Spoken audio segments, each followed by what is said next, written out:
On pourrait imaginer qu'on se trouve ici au milieu d'une réalisation d'une de ces gravures, les prisons imaginaires de Piranèse. En fait, ce n'est pas ça, on est dans le ventre même de l'orgue de Saint-Eustache, qui est le plus grand orgue de France. Et vous voyez là une petite partie de cet instrument, une petite partie de ces 8000 tuyaux que compose cet orgue. Et là, en étant au centre de cette machine aussi complexe, on pourrait se demander si, en imaginant que l'orgue n'ait jamais existé, par exemple, si un jour un homme se trouvait devant vous et vous disait « J'aimerais concevoir un instrument qui comporte non pas une flûte, mais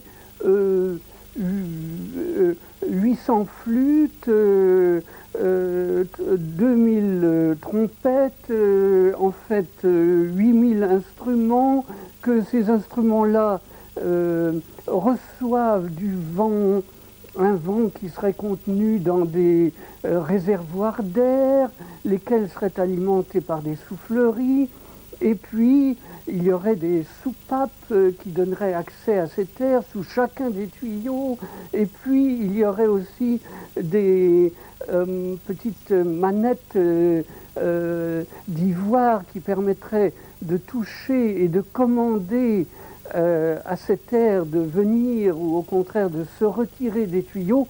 Ouais, la personne qui entendrait ça dirait « mais voyons, c'est un fou, c'était un visionnaire ». Et pourtant, c'est la description même d'un orgue. Et en effet, un orgue se compose au fond de milliers de sortes d'instruments qui sont rassemblés comme une sorte d'orchestre sans instrumentiste et avec des timbres encore plus différents. Et vous voyez, sous chacun de ces tuyaux, il y a là des chambres à l'intérieur desquelles se trouvent des soupapes. Et puis ces soupapes elles-mêmes sont commandées par une mécanique qui part des claviers eux-mêmes et qui est conduite ici par ces vergettes en bois et qui font jusqu'à 17 mètres de longueur. Et voilà en somme le grand principe, avec, on ne voit pas ici les grandes souffleries, les grands réservoirs d'air, et puis la console de l'orgue, les 5 claviers que vous verrez tout à l'heure. Tout ça vient de quoi finalement? Évidemment, on n'a pas commencé d'un seul coup par construire un instrument de ce genre, et c'est une histoire extrêmement longue. Le roman de l'orgue, c'est un roman qui s'est développé sur des siècles, quand on pense que c'est un grec d'Alexandrie, Ctésibios, au IIIe siècle avant notre ère, qui a inventé l'orgue. Et on doit dire qu'il a tout inventé. C'était un ingénieur, ce n'était pas un musicien. C'est ça qui est extraordinaire. Mais cet ingénieur avait eu l'idée, tout d'un coup, de remplacer le musicien qui devait souffler dans la flûte ou dans l'olos, qui était cette sorte de bois double que jouaient les Grecs, et de remplacer ce musicien par une mécanique. Et qu'est-ce qu'il a fait pour obtenir cela? Il a inventé toutes sortes de choses à la fois. Il a inventé la pompe à air, que l'on ne connaissait pas. Il a inventé le moyen de régler la pression de l'air d'une façon constante par un réservoir d'eau qu'il mettait au-dessus du réservoir d'air. C'est pour ça que ce premier orgue, on l'appelait l'hydraule. Et il a inventé le système de soupape, et il a inventé surtout la chose la plus extraordinaire et qui a été, au fond, à l'origine de toute l'évolution de la musique occidentale, il a inventé le clavier. Parce que, en effet, c'est par le clavier que l'on peut jouer plusieurs sons à la fois, en somme, créer la musique polyphonique. Et c'est une des choses, je crois, les plus importantes dans l'histoire de la musique la musique cultivée, en somme, avec, bien sûr, l'invention de l'écriture de la musique. Alors, cet instrument qu'avait inventé Ctésibios, au fond, ne dépassait pas la grandeur d'une petite table. C'était un instrument que l'on transportait, qui était sans doute un peu lourd à cause de cette eau précisément qui réglait l'air. Et puis, il y avait, on pense, quelque chose comme 20 ou 30 tuyaux qui étaient alignés et qui donnaient, en somme, toute une gamme. Et cet instrument-là a eu beaucoup de succès dès le début. Déjà, on faisait des concours, il y avait les concours à l'époque des Pythiades de Delphes, où non seulement donc il y avait les compétitions sportives, mais il y avait des concours d'orgue. On donnait là, des organismes venaient de tout l'archipel et puis se produisaient, et le vainqueur de ce concours obtenait des honneurs absolument invraisemblables aujourd'hui. Par exemple, on lui donnait l'hospitalité dans la ville pour toute sa vie. On mettait sa statue dans le temple d'Apollon, etc. Et c'est dire que c'est un instrument qui tout de suite a eu beaucoup de succès et a été surtout très vanté, non pas seulement par les musiciens, mais par les ingénieurs. C'est d'ailleurs par l'architecte Vitruve que l'on connaît la description de cet instrument-là. Et ensuite, alors, pendant tout l'Empire romain, on s'en est servi pour accompagner même les combats de gladiateurs. C'était un instrument éminemment profane.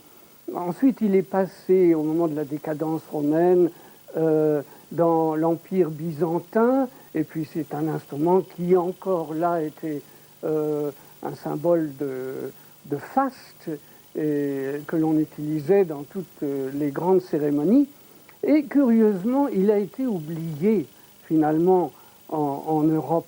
Et c'est par l'intermédiaire d'un cadeau fait par Byzance à Pépin le Bref que l'orgue a été réintroduit en quelque sorte en France, en Europe, et petit à petit, en servant, on a ici un exemple, par exemple, sur la tapisserie de la Dame à la licorne, on voit, n'est-ce pas, cet orgue qui était un orgue, on peut dire un orgue de table, n'est-ce pas? Et c'est ainsi qu'il fit carrière pendant plusieurs siècles, jusqu'au moment où on a eu l'idée de l'introduire dans les églises. Mais ça ne s'est pas passé du jour au lendemain, car on trouvait que c'était un instrument éminemment profane et que, au fond, il ne convenait pas de le faire entrer dans l'église. Alors, après de nombreuses polémiques, finalement, il s'y est établi, et c'est grâce à cela que l'orgue s'est développé comme il s'est développé, car, au fond, il devait se faire entendre dans ces grandes cathédrales, donc remplir ces grands volumes. Et c'est pourquoi on a été obligé d'accumuler les instruments, en somme, d'accumuler les tuyaux pour que le son porte, n'est-ce pas? Alors, bien sûr, il n'y avait pas à cette époque-là les ventilateurs qui permettent aujourd'hui de produire l'air. Parce que quand on pense que Jean-Sébastien Bach lui-même, dont on dit qu'il allait souvent à l'orgue pour improviser pour ses amis, mais ce qu'on oublie de dire, c'est que allant à l'orgue, il devait prévenir un ou deux ou trois souffleurs qui devaient donc pomper l'air pour alimenter l'instrument. Et ça a été, au fond, un esclavage, si on peut dire, pour les organistes pendant fort longtemps. Il y avait ce qu'on appelait donc les souffleurs, et même cet orgue de Saint-Eustache, enfin l'orgue d'origine qui a été construit en 1850, enfin dont on voit le buffet aujourd'hui, ce buffet a été conçu par Baltard, et réalisé par 3 sculpteurs différents. Et donc il y avait là, à l'intérieur, un autre instrument qui nécessitait 6 souffleurs. Et donc, c'était extrêmement compliqué à chaque fois qu'on devait se servir de l'instrument. Heureusement, aujourd'hui, nous avons des ventilateurs électriques.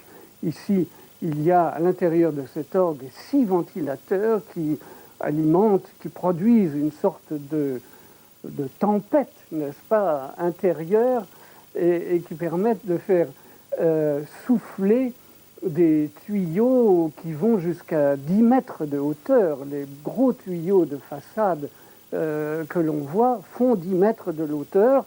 Et puis, à côté de ça, bien sûr, nous avons des tout petits tuyaux comme celui-ci qui fait 2 cm et qui produit un son très aigu. C'est d'ailleurs un très bon test pour l'oreille, n'est-ce pas, si vous percevez ce son aigu. Et puis, je ne peux pas souffler sur un tuyau très grave car je n'aurai pas les poumons pour cela. Mais je peux vous montrer, parce que je dois vous expliquer aussi qu'il y a dans l'orgue 2 familles de tuyaux. Il y a la famille qui est issue de la famille des flûtes, c'est-à-dire le principe de l'air qui se brise sur une bouche, de sorte que la colonne d'air donc vibre sur toute la longueur du tuyau, et c'est la longueur elle-même qui détermine la hauteur du son. Alors voilà un son de flûte. Alors il y a toute la famille de flûtes. Bien sûr, vous avez des flûtes qui sont bouchées, car si je bouche ce tuyau, j'aurai un son plus grave, comme vous voyez.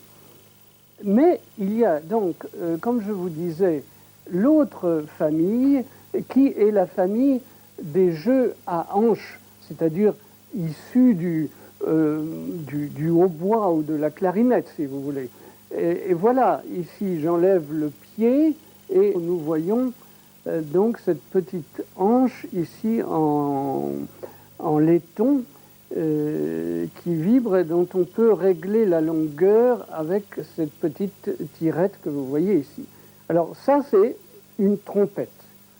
Vous voyez, alors bien sûr, la forme du tuyau conique décide du timbre, n'est-ce pas?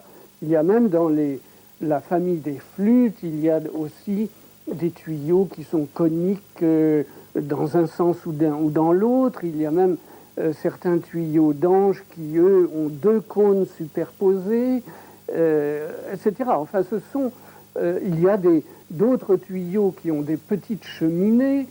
Et tout ça décide du timbre de l'orgue. Je vous ferai entendre tout à l'heure une partie de la diversité de ces timbres, mais déjà, vous voyez ici donc toutes ces formes différentes qui se présentent devant vous avec, par exemple, ces tuyaux coudés. Là, ce sont aussi des trompettes, et le fait que ce soit coudé projette le son vers l'avant, n'est-ce pas?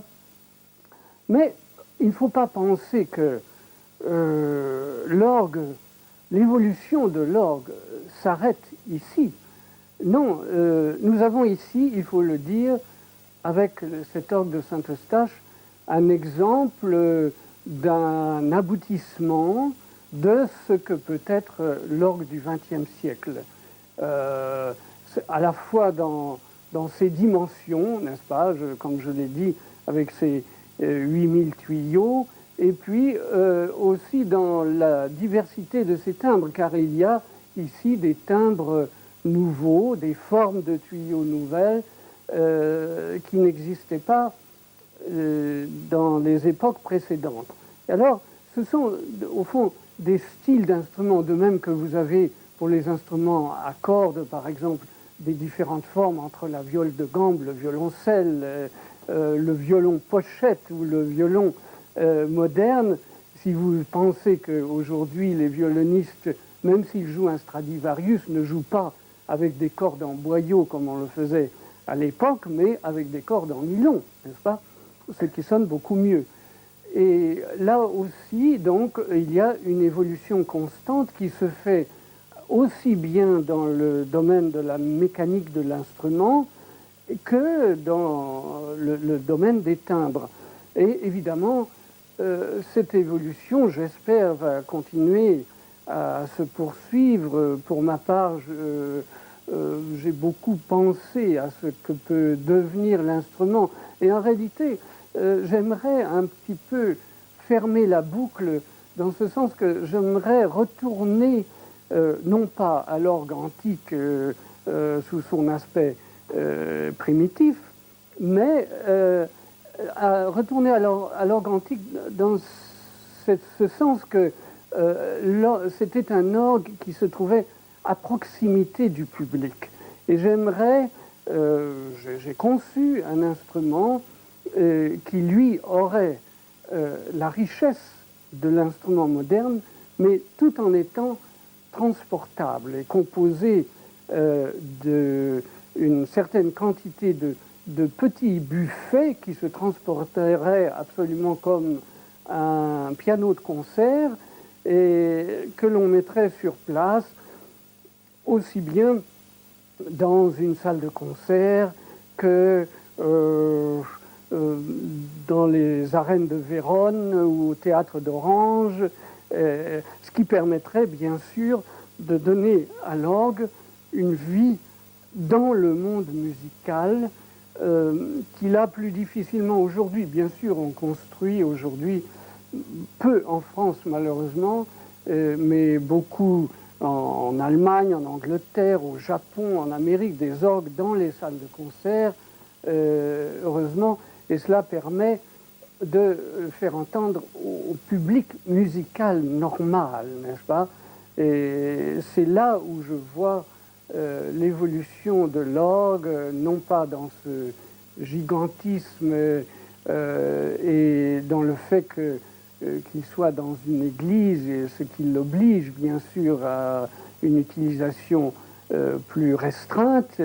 Je ne veux pas pour autant bien sûr enlever les orgues des églises, bien au contraire, car nous avons là dans une église une atmosphère à la fois architecturale et même sonore, puisque l'acoustique est différente et apporte à l'instrument un vêtement sonore particulier.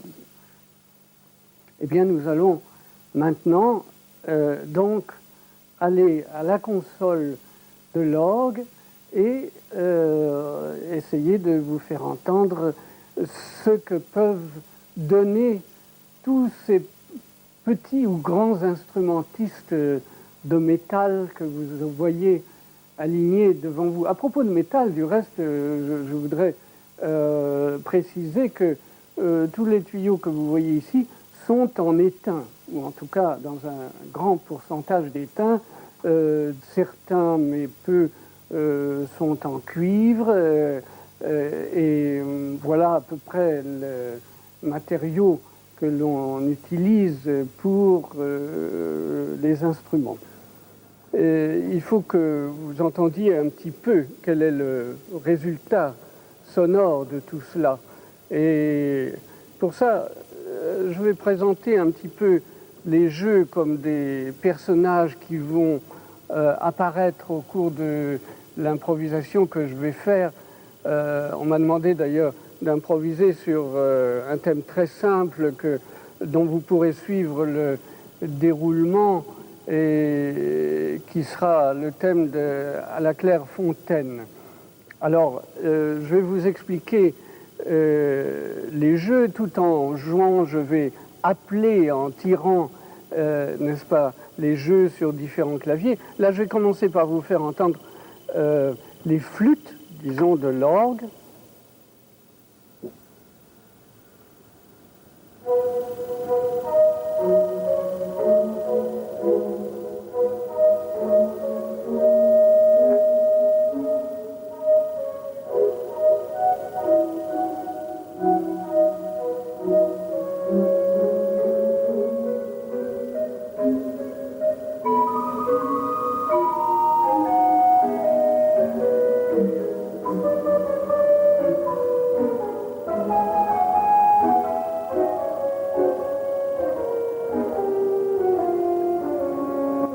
jeu grave du pédalier. Et maintenant, un jeu d'ange très grave, la ranquette.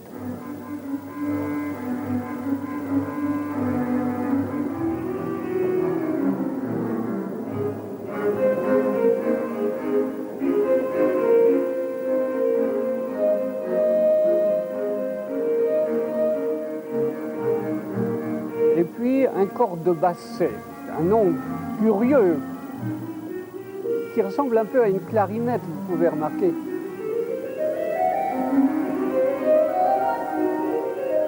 Et puis vous entendrez le chromorne, c'est un vieux nom du Moyen-Âge.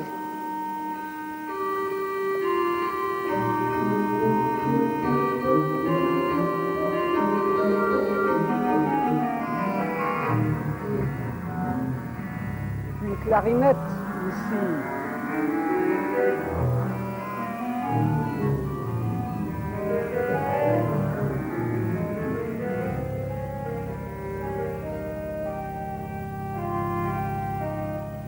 Et un cornet.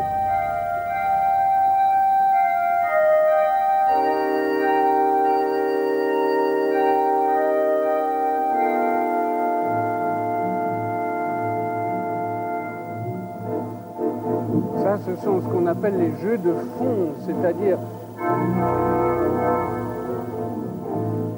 ces jeux flûtés.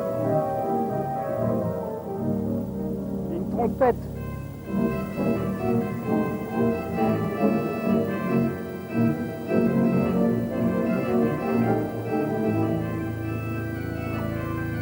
Et une autre trompette.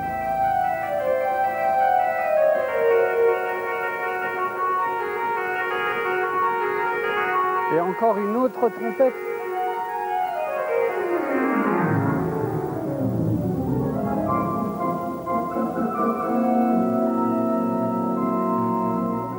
Et maintenant, les jeux qu'on appelle de mixture, qui donnent les sons harmoniques.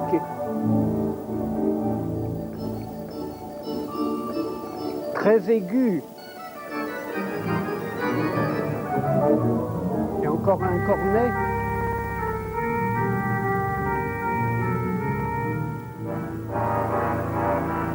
Et les jeux d'ange ici.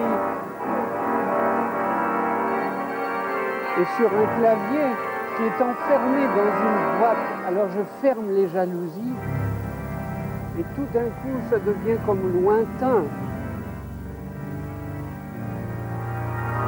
Et j'ouvre.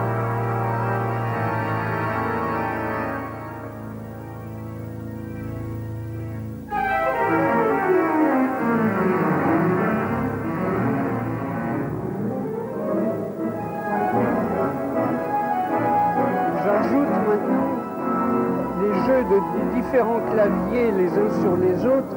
J'ai tous les 5 claviers qui sont, on dit, accouplés.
Imaginez l'orgue de Barbarie. C'est aussi un orgue. On voit ça dans les rues encore en Hollande aujourd'hui. Ce sont des instruments de plus ou moins grande dimension qui ont quelquefois des centaines de tuyaux et qui sont d'ailleurs très puissants. Et évidemment, ce sont des sortes d'automates. Et les automates étaient très à la mode au XVIIIe siècle. Et c'est ainsi qu'on construisait des quantités de petits êtres mouvants, des oiseaux éventuellement qui chantaient, mais on construisait aussi des horloges qui comportaient un certain nombre de tuyaux d'orgue, lesquels se mettaient à chanter à heure fixe. Et on demandait, les horlogers constructeurs de ces instruments demandaient aux musiciens de l'époque d'écrire des petites œuvres qu'ils faisaient jouer donc par ces instruments. Et c'est ainsi que Beethoven, Haydn, Mozart ont écrit pour ces instruments. Et là, je vais jouer une de ces petites œuvres qu'on pourrait imaginer pouvoir être jouée aussi sur un orgue de Barbarie. Et vous verrez qu'en utilisant ces petites sonorités un peu fluettes, un peu naïves, on retrouve le caractère de ces instruments automates.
Mais on peut, même sur un instrument de cette dimension-là, retrouver aussi le caractère des petits instruments qu'on utilisait au XVIIIe siècle et sur lesquels, du reste, on jouait aussi bien la musique de clavecin, n'est-ce pas? Il y a encore aujourd'hui dans les églises italiennes ou espagnoles des instruments qui ne comportent qu'un seul clavier ou éventuellement deux, sans presque de pédalier, et donc où on jouait pratiquement la musique de même caractère que la musique de clavecin.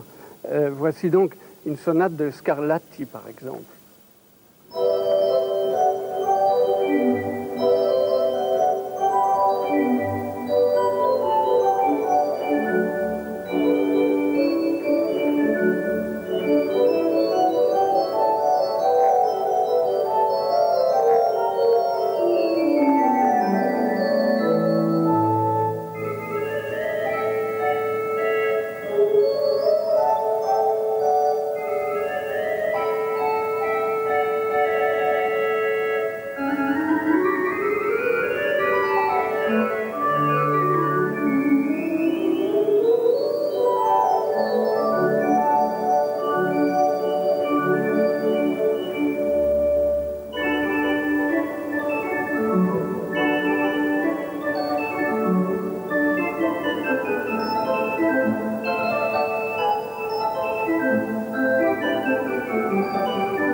Mais si on veut utiliser des timbres qui permettent d'entendre le caractère, disons, solistique de l'instrument, n'est-ce pas?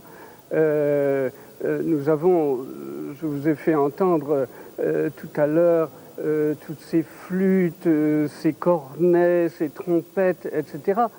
Eh bien, on peut le faire aussi, par exemple, en faisant une transcription d'une œuvre si connue, n'est-ce pas, qui est cette admirable badinerie de la suite en ré majeur de Jean-Sébastien Bach, où là, vous entendrez ce qui, normalement, est joué par la flûte, vous entendrez ici joué alternativement par le cornet et la trompette, et les contrebasses et les violoncelles faites ici au pédalier.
Mais maintenant, je crois qu'on se doit d'aborder le grand répertoire de l'orgue.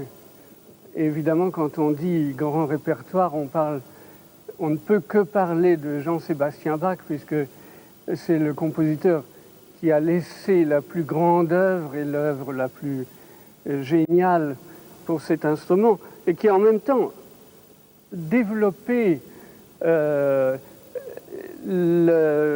richesse d'utilisation de cet instrument. Parce que avant lui, bien sûr, il y a eu Buxtehude, il y a eu d'autres compositeurs qui étaient déjà aussi des grands organistes, mais tout le monde, ses contemporains ont dit que Bach jouait différemment des autres organistes qu'il utilisait des registrations, c'est-à-dire des sonorités que l'on n'avait pas l'habitude d'utiliser à cette époque-là, qu'il avait l'habitude de changer beaucoup de timbres, de claviers. Et en effet, je crois qu'en jouant l'œuvre de Jean-Sébastien Bach, déjà on a un aspect de la richesse de l'instrument. Là, je vais jouer la fugue en ré majeur qui, du reste, rappelle un petit peu le caractère de Scarlatti, parce que le thème est extrêmement simple. Il utilise 3 notes répétées comme une ritournelle, et c'est ce thème que l'on entend tout le long de la fugue, avec un contre-sujet qui est celui-ci. Et alors, à chaque fois, pour le thème et pour le contre-sujet, je joue sur un clavier différent pour faire entendre précisément l'opposition entre le sujet et le contre-sujet. Alors voici donc la fugue en ré majeur de Jean-Sébastien Bach.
Vous voyez que Jean-Sébastien Bach a su utiliser le pédalier absolument comme les claviers manuels, qui étaient quand même assez nouveaux à l'époque, bien que les Allemands étaient les premiers finalement à considérer vraiment le clavier des pieds exactement au même titre que les claviers manuels, mais Jean-Sébastien Bach, lui, a su donner au pédalier une voix totalement indépendante et capable d'exprimer absolument tout ce qu'il voulait.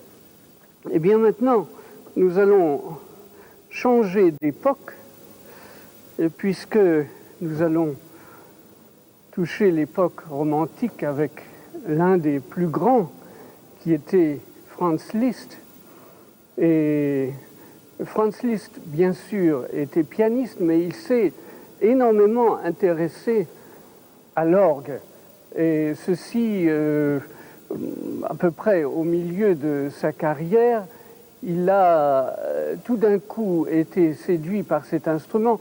On ne peut pas dire qu'il ait vraiment joué de l'orgue parce qu'il était trop tard pour lui pour s'initier vraiment au jeu des pieds, mais cela ne l'a pas empêché d'écrire pour l'orgue des œuvres absolument essentielles et révolutionnaires. Tout ce qu'il touchait, n'est-ce pas, il métamorphosait, de même qu'il a apporté énormément à la culture du piano et qu'il a fait entendre en quelque sorte un nouveau piano, eh bien il a fait entendre aussi un nouvel orgue avec ses grandes œuvres.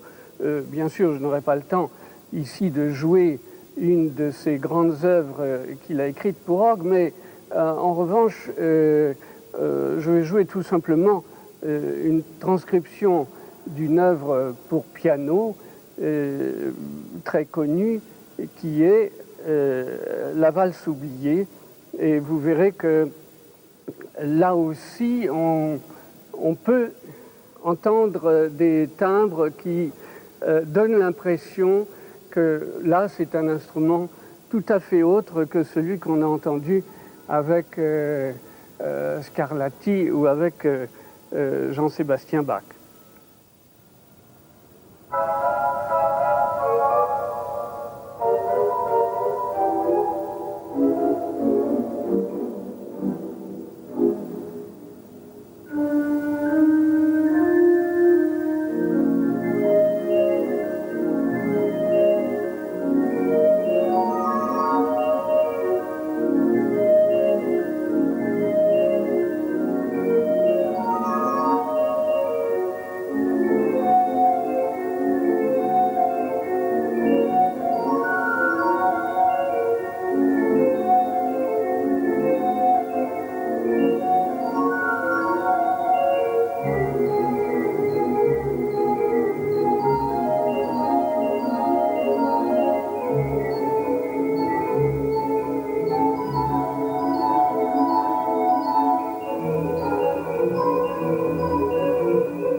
Bien, je crois pour utiliser maintenant vraiment toute l'ampleur de l'instrument, je vais faire entendre une musique que l'on pourrait classifier comme néo-romantique.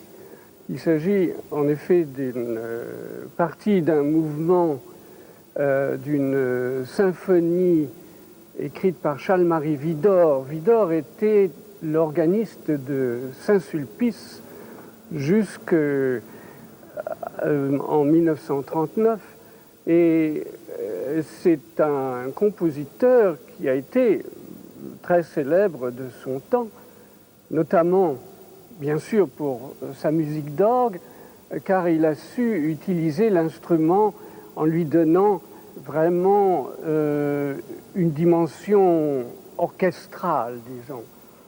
Et alors, vous entendrez là à la fois toutes les possibilités de détails, disons, solistiques que peut apporter cet instrument et en même temps le foisonnement sonore en quelque sorte dans une véritable apothéose. Il faut dire que cet orgue de Saint-Eustache, comme je vous l'ai expliqué tout à l'heure, est le plus grand de France et c'est en même temps un instrument qui correspond vraiment à l'aboutissement d'une évolution jusqu'au XXe siècle. Et il y a dans cette évolution, bien sûr, aussi une richesse nouvelle dont on pourra profiter dans cette œuvre-là.